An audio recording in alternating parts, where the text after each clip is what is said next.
আসসালামু আলাইকুম everyone, this is Sadia. Welcome back to my another blog. So এই তো আমাদের লাস্ট এক্সাম ছিল আর আমাদের সবাই হাসি দেখে বুঝতে পারতেছে আমরা কতটা হ্যাপি ছিলাম।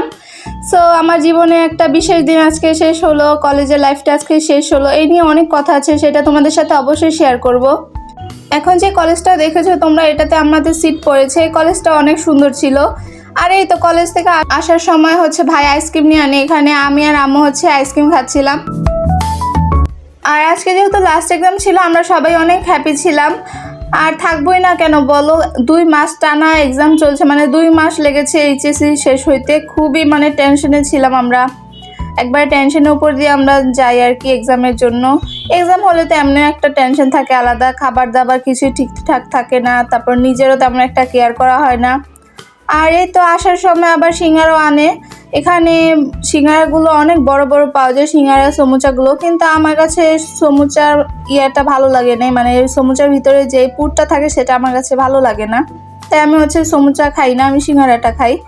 আমি আর আম্মু দুজনেই কিন্তু সিঙ্গারা খাই। আমার বাবা সমুচাটা পছন্দ করে, একটু মচমচা, তো এর জন্য। তো এখানে আম্মু তোমাদের সাথে দেখাচ্ছিল যে তো ভিতরের পুরটা কেমন দেয় তারা, আলু বেশি থাকে এখানে। আর এখানে আম্মু বললো যে আমার রান্নাগুলো তোমার ফ্রেন্ডদের সাথে শেয়ার করো, তোমাদের সাথে শেয়ার করতে বলছিল। এই জন্য আমি এখানে তোমাদেরকে আম্মুর রান্নাটা দেখাচ্ছিলাম। এখানে আম্মু দুপুরের জন্য কিছু রান্না করছিল, তো দেখতে থাকো। কষানো হয়ে গেছে, এখন পানি দিয়ে দিব। তো আম্মু এখানে মাছ রান্নার জন্য মশলা কষিয়ে নিচ্ছিল। বলো এসে করছে, এখন মাছটা দিয়ে দিই। আমার কাছে কিন্তু পাঙ্গাস মাছ ভুনাটা বেশি মজা লাগে। আর আম্মু আজকে দেখি পাঙ্গাস মাছ ভুনাই করছিল। চিংড়ি মাছ দিব, দিয়ে দাও।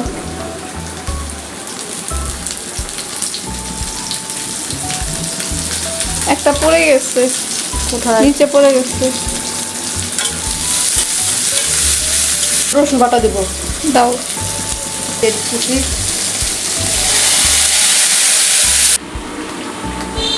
এটা কি? এটা জিরার গুঁড়া, এখন দেবো ধনিয়ার গুঁড়া। তো এই তো আম্মুর একটা রান্না প্রায় শেষ হয়ে গেল, আর আরেকটা এখানে বসিয়েছে।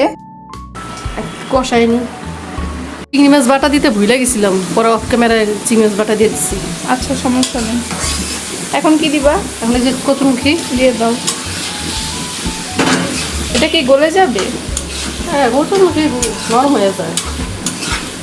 এভাবে কারা কারা তোমরা কচুরমুখী রান্না করে খাও আমাকে অবশ্যই কমেন্টে জানাবা। আর আমার চ্যানেলটা তোমরা অবশ্যই সাবস্ক্রাইব করে লাইক দিয়ে আমার পাশেই থাকবা, আমাকে সাপোর্ট করবা। আর এই তো রান্নাটা দেখতে থাকো। এখানে আম্মুর প্রায় কচুরমুখী রান্নাটা শেষ। এখানে আম্মু ঢেকে দিল, এরপর পানি দিয়ে দিবে, দেন মনে হয় হয়ে যাবে। মাছটা ভুনা হয়ে গেছে, এখন চুলো অফ করে দিই। আর এটা ছিল পাঙ্গাস মাছ। এখানে আম্মু পাঙ্গাস মাছ ভুনা করেছে, আর এখানে কচুরমুখী।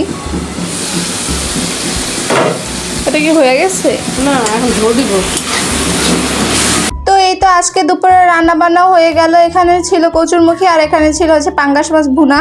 আমি আবার কচুরমুখী খাই না, এই জন্য আমি নিই নি। আর এখানে আমি পাঙ্গাস মাছটা নিয়ে নিয়েছি।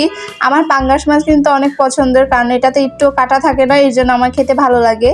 আর অনেক তাড়াতাড়ি খাওয়া যায়। অন্য সময় দেখা যায় অন্য মাছগুলোতে কাটা থাকে, এই জন্য খুবই বিরক্ত লাগে আমার কাছে।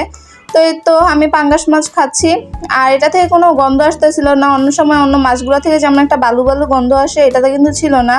মাছটা খুবই ফ্রেশ ছিল। তো এই তো আমি খেয়ে দিয়ে নিই, পরে দেখা হবে। তো এই তো বিকাল হয়ে গেল, আর আজকে আমার অনেক লেবুর শরবত খেতে ইচ্ছা করছিল, গুড়ের লেবুর শরবত খেতে ইচ্ছে করছিল। তো আম্মুকে বললাম যে আম্মু গুড় আছে কিনা, আম্মু বললো হ্যাঁ ফ্রিজে আছে। তো আমি আর লেট করলাম না, আমি ঝটপট লেবুর শরবতটা বানিয়ে ফেললাম। আর এই তো এখানে আমার জন্য আর আম্মুর জন্য নিয়ে নিলাম। আর এটা খেয়ে খুবই শরীরটা রিফ্রেশ লাগছিল, খুবই ভালো লাগছিল। আর এখানে আম্মু রাতের জন্য রান্না করছিল। এখানে ডিম ভুনা ছিল, আমি বললাম কি ডিম ভুনা, আম্মু বললো কি না, এখানে আবার ডালও ছিল, ডাল ভুনা করবে। আজকে এতটাই গরম পড়েছে যে আমি রান্নাঘরে দাঁড়িয়ে যে তোমাদের সাথে ভিডিওটা শেয়ার করবো রান্না, সেটাই পারতেছিলাম না। আমার এতটা গরম লাগতেছিল। আম্মু যে কিভাবে রান্না করে আমি সেটাই ভাবতেছিলাম এই গরমে। তো এই তো আমি এখানে বসে শরবতটা খাচ্ছিলাম আর এনজয় করছিলাম। আর সন্ধ্যে দেখি কি ভাইয়া আমার টেবিলটা দেখতে আসে, যে টেবিলটা ফাইনাল লুক কেমন হয়েছে। আর ও এটা দেখে খুবই খুশি, বলে কি আগে থেকে খুবই সুন্দর লাগতেছে। তো আজকের ব্লগটা লং করবো না, নেক্সট পার্ট দেখার জন্য অবশ্যই আমার চ্যানেলটা সাবস্ক্রাইব করে আমার পাশেই থাকো। আজকের জন্য আল্লাহ হাফেজ।